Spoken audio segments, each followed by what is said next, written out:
오늘 본문은 이제 18장이 드디어 끝나고 19장 장로님이 1절부터 16절까지 봉독했습니다.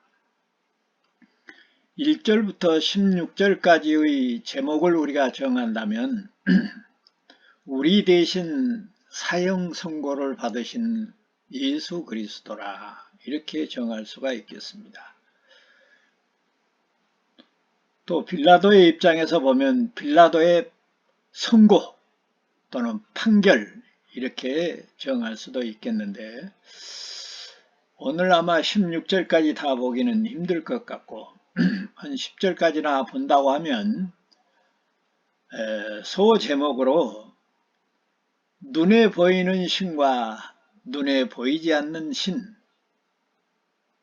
이런 짤막한 그 제목으로 오늘 살펴볼 내용을 대신할 수 있을 것 같습니다. 우리는 지난 시간에 제2차 빌라도의 신문을 이어서 이제 오늘 본문 방금 말씀드린 대로 우리 대신 사형 선고를 받으신 예수 그리스도를 만나보도록 그렇게 되어 있습니다. 우리는 지난 시간에 죄형 전단주의와 죄형 법정주의를 비교한 적이 있습니다. 죄형 전단주의는 참 진리이시고 거룩하신 왕 중의 왕, 예수 그리스도 하나님만이 행하실 수 있는 특권이기도 합니다. 감히 누가 자기 마음대로 법을 만들고 법을 시행하고 법을 재판할 수 있겠습니까? 그분은 오직 하나님이시고 사람의 몸을 입고 오신 예수 그리스도 뿐입니다. 더더욱 이 죄형 전단주의는 사람들에게 맡겨놓으면 올바르게 법을 제정하고 올바르게 법을 시행하고 집행할 그런 능력이 없습니다. 타락한 인간의 세계에서 그 법이 사용되면 남용과 독재와 악법이 생겨나서 백성들을 죽음으로 몰아넣기 때문입니다. 그래서 문명이 발달하기 전에 왕이 법이었던 그런 시대, 전제주의 같은 그런 시대에 일시적으로 사용한 바가 있었던 것이 제도가 바로 죄형 전단주의다. 중국의 여순시대 같은 선한 왕들이 있어서 백성들이 평안할 때도 있었습니다마는 악한 왕들로 하여금 백성들이 힘들어지고 과학 문명이 발달하면서 민주주의 사회가 발생하고 죄형 법정주의가 실행하는 시대가 되었습니다.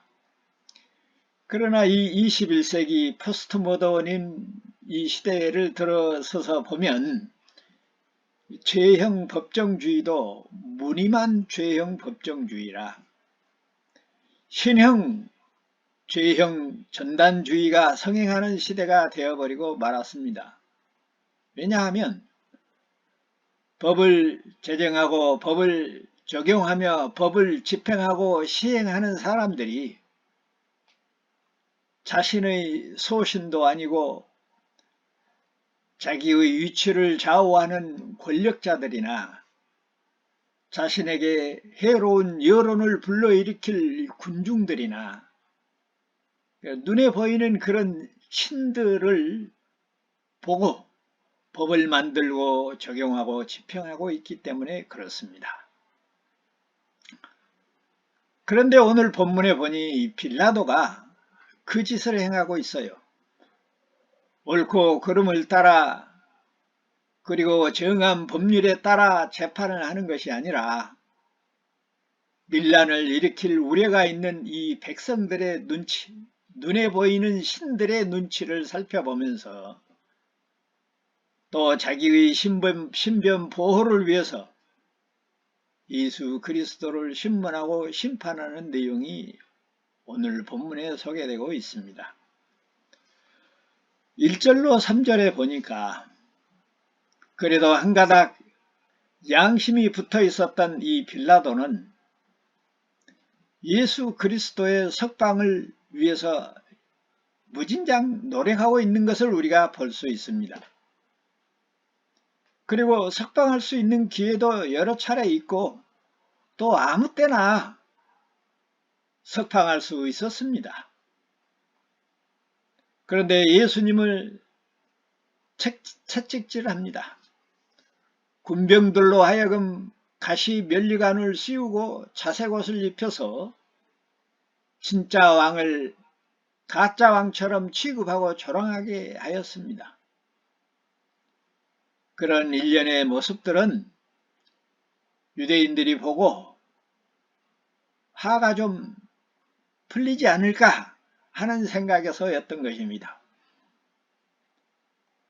빌라도는 예수 그리스도께서 사형을 당할 만한 범죄를 저지르지 않았다고 하는 사실을 분명히 알고 있었습니다. 그래서 한편으로는 석방해야 되겠다고 재차 여러 차례 선언을 하고 군중들의 의사를 묻기도 했습니다. 빌라도는 매를 맞아 비참한 모습을 하신 예수 그리스도를 유대인들의 구경거리로 보여주었습니다. 무지한 예수 그리스도의 몸을 심히 매질하면 분노한 유대인들의 마음이 좀 풀리지는 않을까. 그래서 저쯤 되면 석방해도 되겠다 하는 그런 소리가 나오지 않을까 하는 생각에서 그런 어설픈 행위를 하고 있는 것입니다. 그것은 하나님께서 일반 은총으로 모든 사람 안에 양심이라고 하는 기관을 심어놓고 죄로 말미암아 세상이 멸망하지 않도록 하는 그런 일반 은총을 이 빌라도의 행위에서 우리는 발견하게 됩니다. 빌라도 안에 그 양심이 발동하여 예수님을 무죄 석방하려고 했던 것이지요. 그런 점에서 보면 눈에 보이지 않는 왕이신 하나님을 두려워하고 있었음이 분명합니다. 그러나 양심이라고 하는 것은 하나님을 모시지 않는 그런 사람들은 악한 양심이어서 양심의 가책을 무시하고 사탄의 지배를 받는 눈에 보이는 눈에 보이는 신이라 할 수 있는 왕을 두려워하도록 그렇게 되어 있어요. 우리나라도 대통령이 청와대에 앉아 있을 때는 눈에 보이는 신으로 모시다가 임기가 끝나면 죄인 취급을 하고 흠을 털어내려고 하는 그런 모습이 바로 그런 이치인 것입니다. 눈에 보이지 않는 왕으로서의 하나님은 오직 한 분뿐입니다.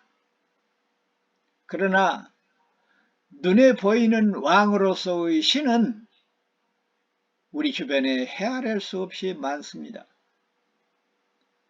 집에서는 가장이고 가장이신 아버지고 그 밑에는 어머니고 그 밑에는 형님이고 그 밑에는 누님이고 가정 안에서도 우리의 신과 우리의 왕들은 수없이 많습니다. 집을 나가 회사에 나가면 사장을 중심으로 해서 모든 상사들이 나의 신이고 나의 왕입니다. 공무원의 세계도 층층이 상사들이 시작해서 대통령에 이르기까지 헤아릴 수 없는 신들이 있고 왕들이 있습니다. 요즘은 세상이 거꾸로 되어서 부모가 자식을 왕으로 모셔야 될 그런 시대고 상사가 하사의 눈치를 봐야 할 그런 시대가 되어서 대통령도 자기의 주의 아래 있는 사람을 자기의 후임으로 만들 정도로 그런 시대가 되어버리고 말았습니다. 그러니 하나님의 영으로 살지를 못하는 사람들의 눈에 보이는 저 수많은 신들을 어떻게 이겨내고 눈에 보이지 않는 신을 어떻게 섬길 수가 있겠습니까? 우리 속담에 법은 멀고 주먹이 가깝다는 말이 있듯이 한 분뿐인 눈에 보이지 하나님은 그 뜻을 따라 순종하고 살기가 쉽지 않습니다. 그러나 방금 말씀드린 대로 우리 주변에는 눈에 보이는 수많은 왕들과 신들이 있어서 그 신들을 이겨내기란 사람의 힘으로는 불가능합니다. 그래서 하나님의 사람으로 사는 것은, 하나님의 뜻을 따라 사는 것은 사람의 지혜나 능력이나 노력으로 되어지는 것이 아니라 하는 것이 분명합니다. 그 대표적인 신뢰가 오늘 우리의 본문 빌라도를 통해서 하나님이 우리에게 상기시키고 있는 것입니다.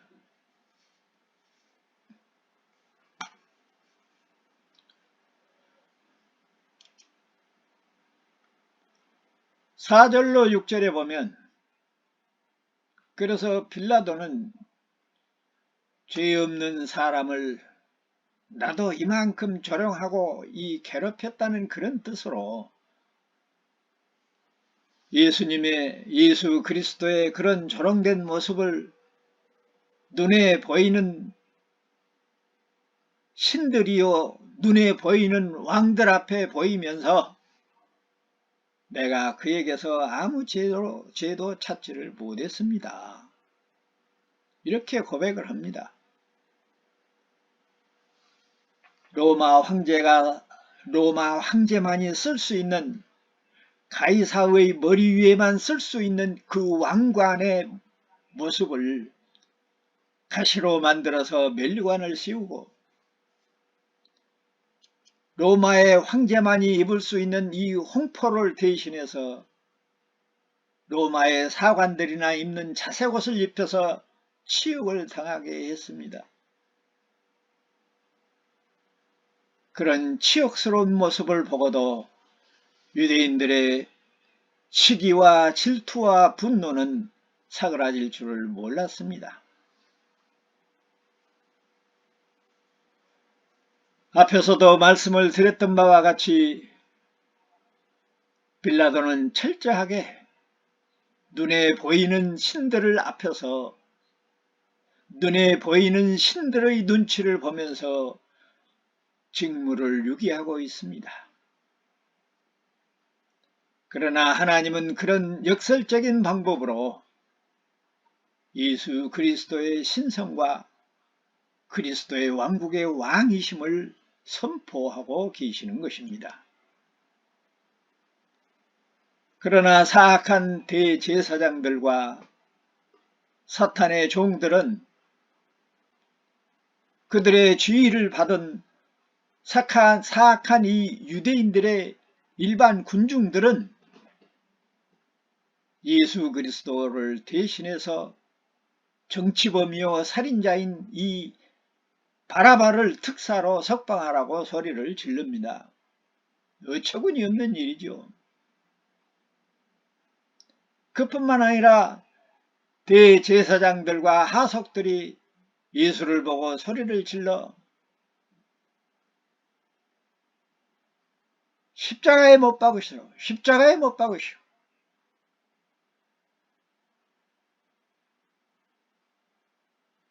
그 사람들이 그렇게 점잖하게 말했겠어요?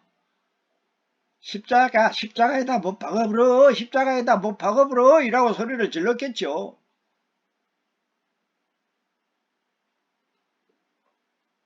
빌라도가 한 번 더 말합니다. 너희가 친히 데려다가 십자가에 못을 박아라. 나는 그에게서 죄를 찾지 못했다. 책임을 회피하는 마지막 순간입니다. 실제로 보니 유대인들이 빌라도의 말을 듣고 소리를 질러요. 이제는 협박을 합니다. 우리에게도 사실은 법이 있다. 그 법대로 하면 저 사람은 당연히 죽을 자이다. 왜냐하면 하나님을 자기의 아버지라고 하고 자기가 하나님의 아들이라는 것이다. 이건 우리의 법으로 하면은 참남죄다, 사형죄다.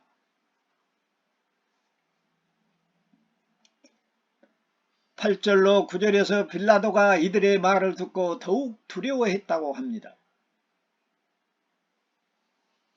신의 아들이라, 신이라, 눈에 보이지 않는 하나님이라. 오늘 본문이 그렇게 소개하고 있어요. 그리고는 다시 관정으로 들어가서 예수님께 물었습니다. Where are you come? 너는 어디서 왔는가? 당신은 도대체 어디서 왔냐? 이 질문은 사실상 당신이 신이요 사람이요 이라고 묻는 거예요.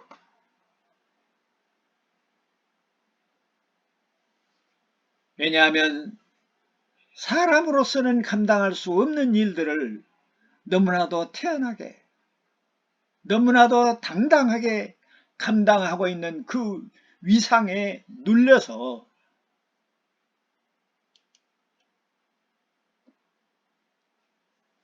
그러나 예수님은 더 이상 아무런 대꾸도 해주지를 않고 묵비권을 행사했습니다. 빌라도는 눈에 보이지 않는 신에 대한 공포심도 순간적으로 까마득히 잊어버리고 오만불선한 태도로 하나님을 경멸하고 있는 것입니다. 빌라도는 마치 하늘에는 재판관이 없는 것처럼, 자기만이 모든 권세자인 것처럼 그렇게 예수 그리스도 재판관, 참 재판관이신 예수 그리스도를 위협하고 있어요.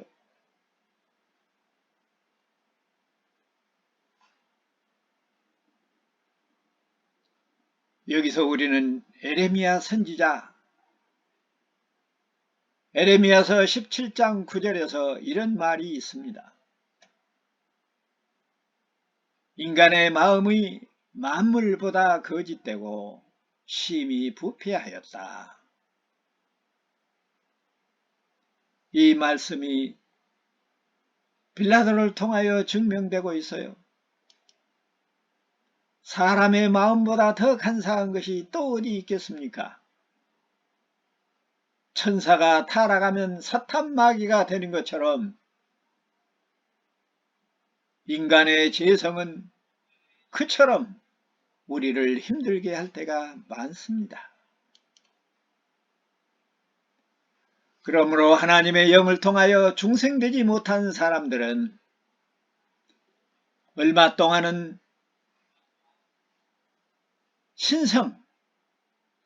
신성에 대한 이 경외심을 나타낼 수 있습니다. 그러나 그것은 풀잎의 이슬과 같아서 곧장 전혀 다른 정반대의 대조적인 행동에서 이 경외심이라고 하는 것이 한낱 핑계에 지나지 않는다는 사실을 빌라도를 통하여 오늘 우리의 본문이 보여주고 있는 교훈입니다. 이런 모습은 우리들도 살펴보면 살다 보면 빌라도처럼 확실한 결단을 내리지 못하고 심령이 우왕좌왕 망설이다가 잘못 결단을 내릴 때도 많이 있습니다. 그러나 다행한 것은 우리 안에는 오뚜기 중심처럼 그리스도가 계셔서 곧바로 일어서게 된다고 하는 믿음과 확신이 또한 우리를 위로하게 하십니다. 10절에 보니 빌라도가 예수님께 다시 말하고 있습니다. 내가 너를 석방할 권세도 있고 십자가에 못 박을 권세도 있다. 그것을 네가 알지 못하느냐. 예수님을 은근히 협박을 했습니다. 사실상 이런 협박이나 회유를 할 필요도 없었을 것인데도 빌라도의 양심에는 일반 은총의 하나님의 빛이 작동하고 있었기 때문에 빌라도의 마음이 신란해서 한편은 두려운 마음, 한편으로는 회유와 협박을 하는 그런 태도를 보이고 있는 것입니다. 3년 동안 예수 그리스도를 소문으로 여러 가지 정보로 알고 있었던 이 빌라도는 그가 정말 눈에 보이지 않는 신을 믿었다면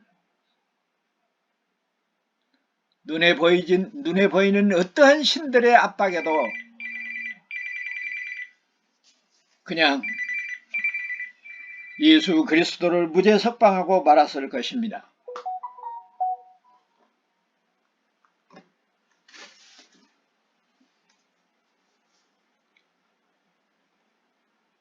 그러나 이 빌라도는 하나님을 두려워하는 마음도 순간뿐이었습니다. 하나님의 구원의 신앙과 참 지식을 얻지 못한 빌라도는 악한 양심과 온갖 모순된 육신의 생각으로 교만하게 변해버리고 말았습니다. 교만이 무엇입니까? 하나님을 대적하고 맞서는 것이 교만입니다. 빌라도는 지는 하나님과 맞서고 있습니다. 하나님을 대적하고 있습니다. 그러나 그는 그것을 스스로 알 수가 없었습니다. 우리는 교만이라고 하면은 사람들 앞에서 정의와 정직을 떳떳하게 말하고 하나님의 법을 강력하게 주장하면서 사람들의 부당한 면을 무시하고 거절하면서 그들 앞에서 고분고분하지 않는 것을 교만이라고 생각할 때가 많습니다. 물론 그것도 겸손한 모습은 아닙니다. 그러나 기독교적인 진정한 교만은 하나님과 맞서는 것입니다. 하나님의 법을 어기는 것입니다. 하나님의 뜻을 거스리는 것입니다. 하나님을 모시지 않고 사는 삶이 교만한 것입니다.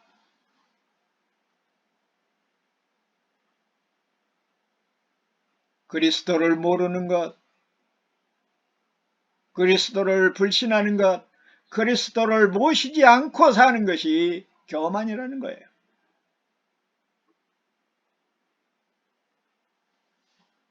그래서 하나님의 뜻을 거스리고 인간 중심적인 법을 내세우고 인간의 뜻을 따르며 주장하는 것이 바로 교만이라. 그러므로 진정한 겸손은 예수 그리스도를 모시고 사는 것입니다. 하나님의 뜻을 세우고 사람의 생각과 사람의 뜻을 무너뜨릴 때 그것이 진정한 겸손인 것입니다.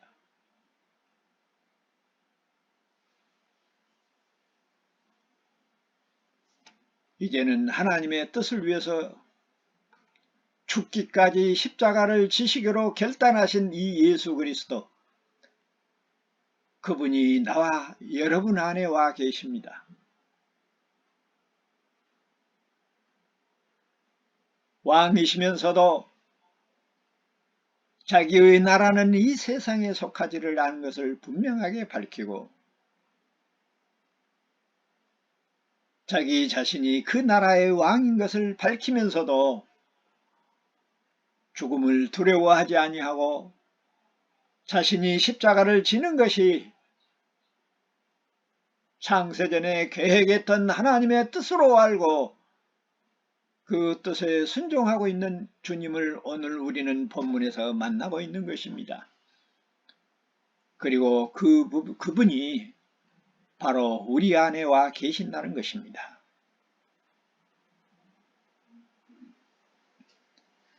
사랑하는 광주 요나교회 성도 여러분, 빌라도는 눈에 보이는 신과 눈에 보이지 않는 신을 두고 우왕좌왕하며 결단을 내리지 못하고 있는 것을 우리가 오늘 본문에서 살폈습니다. 그것은 바로 그 안에 우리가 모시고 있는 예수 그리스도의 영 하나님을 모시고 있지를 못하기 때문에 그런 것입니다. 우리 남은 여생 혹여라도 빌라도 같은 우왕좌왕의 실수가 있다 할지라도 우리 안에 우리를 다시 일으키시는 오뚜기의 중심 축과 같은 그리스도의 영 성령이 계심을 분명하게 확신하고 믿으면서 위로와 감사와 찬송이 넘치는 삶이 되시기를 진심으로 바랍니다. 눈에 보이지 않는 이 신을 모시고 사는 그 놀라운 은혜가 나와 여러분뿐만 아니라 사랑하는 우리의 부모와 형제와 남편과 아내와 자식들과 자손 대대로 임하기를 성부와 성자와 성령의 이름으로 축원합니다. 다음 주에는 11절부터 살펴보도록 하겠습니다. 감사합니다.